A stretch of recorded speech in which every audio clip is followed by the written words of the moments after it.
ஞாயிற்றுக்கிழமை குண்டடத்துல அவங்க அக்கா வீட்டுல விருந்து போட்டோமுங்க. சரி போனோடனே பொடியானுங்களெல்லாம் தூங்க வைக்கலான்னு தொட்டில் கட்டுற வேலையில இறங்கியாச்சுங்க. சின்ன பொடியானுங்களெல்லாம் தூங்க வச்சுட்டு அப்பாடான்னு வெளியில வந்து பார்த்தா பெரிய பொடியானுங்கெல்லாம் அங்கேயும் இங்கேயும் சரியான ஓட்டமுங்க. அவங்கள விளையாடுறத பார்த்துட்டு நம்மளுக்கு ஆசையை போச்சு. நானும் போயிட்டு விளையாட ஆரம்பிச்சுங்க. அம்மா ஒரே சத்தம், ஏன்டா பொடியானு கூட சேர்ந்து நீ ரிசோர்ட் பையன் விளையாண்டுட்டு இருக்கிறியா அப்படின்னு. அப்புறம் என்ன பண்றதுங்க, வளர வளர வாழ்க்கையா விளையாட்டாகி போச்சு. இதுலேங்க தனியா விளையாடுறதுக்கு நேரம்.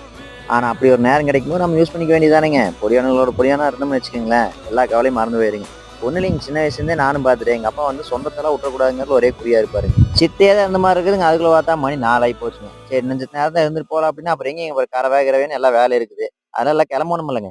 எல்லாரும் கிளம்பும்போது M10 மட்டும் எதுக்கெல்லாம் வராரு பாத்தீங்களா? அது ஒரு தனி ஸ்டைலுங்க. ஒண்ணுமில்லைங்க, இன்னைக்கே விருந்து இல்ல. சும்மா எல்லாம் ஒரு எட்டு போயிட்டு வரலாம், எல்லாரும் வந்திருப்பாங்களா? ஆளாளுக்கு ஒரு வேலை இருக்கிற மாதிரி. அதே விருந்துனோடனே எல்லா வேலையும் ஒதுக்கி வச்சு வந்தோம் இல்லைங்க. இன்னைக்கு இருக்கிற மிஷின் வாழ்க்கையிலங்க இந்த மாதிரி ஒரு காரணம் கிடைச்சுன்னா விட்டுறாதீங்க.